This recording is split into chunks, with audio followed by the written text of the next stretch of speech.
রাসূল সাল্লাল্লাহু আলাইহি ওয়াসাল্লামের প্রিয় খাবারসমূহ। পনির। আব্দুল্লাহ ইবনে ওমর রাদিয়াল্লাহু আনহু থেকে বর্ণিত, তাবুকের যুদ্ধে রাসূল সাল্লাল্লাহু আলাইহি ওয়াসাল্লামের কাছে কিছু পনির নিয়ে আসা হয়। রাসূল সাল্লাল্লাহু আলাইহি ওয়াসাল্লাম বিসমিল্লাহ পড়ে একটি চাকু দিয়ে সেগুলো কাটেন এবং কিছু খাবার খান। আবু দাউদ। মাখন। ইবনাই বিসর আল মুসলিমাইন রাদিয়াল্লাহু আনহু থেকে বর্ণিত, তারা উভয়ে বলেন, একবার আমাদের ঘরে রাসূল সাল্লাল্লাহু আলাইহি ওয়াসাল্লাম আসেন। আমরা তার সামনে মাখন ও খেজুর পরিবেশন করি। তিনি মাখন ও খেজুর পছন্দ করতেন। তিরমিজি। মিঠাই ও মধু।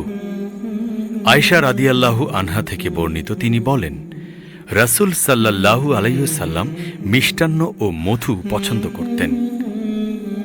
বুখারী, মুসলিম। বুখারী শরীফের আরেকটি হাদিসে রাসূল সাল্লাল্লাহু আলাইহি ওয়াসাল্লাম বলেছেন, মধু হল উত্তম ওষুধ। ঘিয়ে মাখা রুটি। আব্দুল্লাহ ইবনে ওমর রাদিয়াল্লাহু আনহু থেকে বর্ণিত, রাসূল সাল্লাল্লাহু আলাইহি ওয়াসাল্লাম একদিন বলেন, যদি আমাদের কাছে বাদামি গমের তৈরি ও ঘিয়ে ভাজা সাদা রুটি থাকত, তাহলে সেগুলো আহার করতাম। আনসারী এক সাহাবী এই কথা শুনে এই ধরনের রুটি নিয়ে আসেন। ইবনে মাজা। দুধ। আনাস রাদিয়াল্লাহু আনহু থেকে বর্ণিত, রাসূল সাল্লাল্লাহু আলাইহি ওয়াসাল্লাম বলেন, মিরাজের রাতে বাইতুল মুকাদ্দাসে আমি 2 রাকাত নামাজ পড়ে বের হলে জিবরাইল আলাইহিস সালাম আমার সম্মুখে শরাব ও দুধের আলাদা 2টি পাত্র রাখেন। আমি দুধের পাত্রটি নির্বাচন করি। জিবরাইল আলাইহিস সালাম বলেন, আপনি প্রকৃত ও স্বভাবজাত জিনিস নির্বাচন করেছেন। বুখারী, তিরমিজি। খেজুর।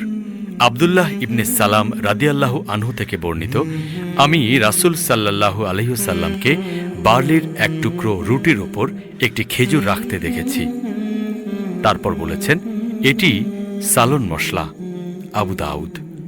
অন্য হাদিসে রয়েছে, প্রিয় নবী সাল্লাল্লাহু আলাইহি ওয়াসাল্লাম বলেছেন, যে বাড়িতে খেজুর নেই সে বাড়িতে কোনো খাবার নেই। এমনকি প্রিয় নবী সাল্লাল্লাহু আলাইহি ওয়াসাল্লাম সন্তান প্রসবের পর প্রসূতি মাকেও খেজুর খাবার পরামর্শ দিয়েছেন। কিশমিশ।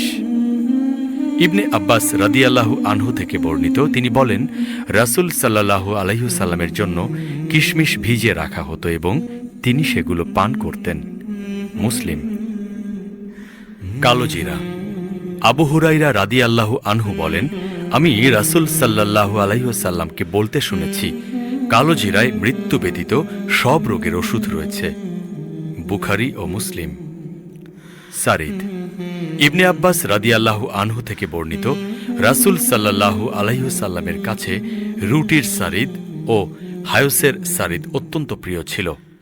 আবু দাউদ। সিরকা। জাবের রাদিয়াল্লাহু আনহু বলেন, রাসূল সাল্লাল্লাহু আলাইহি ওয়াসাল্লাম তার পরিবারের কাছে সালন কামনা করেন। তারা বলেন, আমাদের কাছে তো সিরকা ছাড়া আর কিছুই নেই। মহানবী সাল্লাল্লাহু আলাইহি ওয়াসাল্লামের কাছে সেগুলো নিয়ে আসা হলে তিনি তা থেকে খেতে শুরু করেন। তারপর বলেন, সিরকা কতই না উত্তম সালন, সিরকা কতই না উত্তম সালন। হযরত জাবের রাদিয়াল্লাহু আনহু বলেন, সেদিন থেকে আমি সিরকা পছন্দ করতে শুরু করি। মুসলিম। তরমুজ ও শশা। আয়েশা রাদিয়াল্লাহু আনহু থেকে বর্ণিত, রাসূল সাল্লাল্লাহু আলাইহি ওয়াসাল্লাম তরমুজের সঙ্গে রাতাব বা পাকা তাজা খেজুর খেতেন। বুখারী ও তিরমিজি। আব্দুল্লাহ ইবনে জাফর রাদিয়াল্লাহু আনহু থেকে বর্ণিত, আমি রাসূল সাল্লাল্লাহু আলাইহি ওয়াসাল্লামকে শশার সঙ্গে রাতাব খেতে দেখেছি। মুসলিম। খরগোশের গোশত। আনাস ইবনে মালিক রাদিয়াল্লাহু আনহু থেকে বর্ণিত, মাবরুজ জাহরান নামক স্থানে আমাদের পাশ দিয়ে একটি খরগোশ লাফিয়ে পড়ে। দৃশ্য দেখে আমাদের সঙ্গীরা খরগোশটিকে ধাওয়া করে, কিন্তু তারা সেটিকে ধরতে না পেরে ক্লান্ত ও ব্যর্থ হয়ে ফিরে আসে। তবে আমি ধাওয়া করে সেটি ধরি এবং হযরত আবু তালহার কাছে নিয়ে আসি।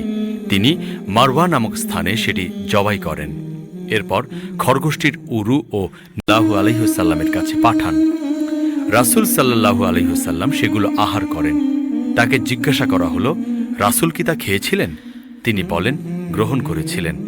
বুখারী। লাউ। আনাস রাদিয়াল্লাহু আনহু থেকে বর্ণিত, একবার একজন দর্জি রাসূল সাল্লাল্লাহু আলাইহি ওয়াসাল্লামকে খাবারের দাওয়াত করেন। আমিও মহানবী সাল্লাল্লাহু আলাইহি ওয়াসাল্লামের সঙ্গে সেই দাওয়াতে অংশগ্রহণ করি। রাসূল সাল্লাল্লাহু আলাইহি ওয়াসাল্লামের সামনে বার্লির রুটি এবং গোশতের টুকরো ও কদু মেশানো ঝোল পরিবেশন করে। আমি দেখেছি রাসূল সাল্লাল্লাহু আলাইহি ওয়াসাল্লাম প্লেট থেকে খুঁজে খুঁজে কদু নিয়ে খাচ্ছেন, আর আমিও সেদিন থেকে কদুর প্রতি আসক্ত হয়ে পড়ি। মুসলিম, বুখারী। জলপাই। রাসূল সাল্লাল্লাহু আলাইহি ওয়াসাল্লাম বলেন, তোমরা জয়তুন খাও এবং জয়তুনের তেল গায়ে মাখো, কেননা এটি একটি মোবারক বৃক্ষ থেকে তৈরি। সুনানে ইবনে মাজা, তিরমিজি। সামুদ্রিক মাছ।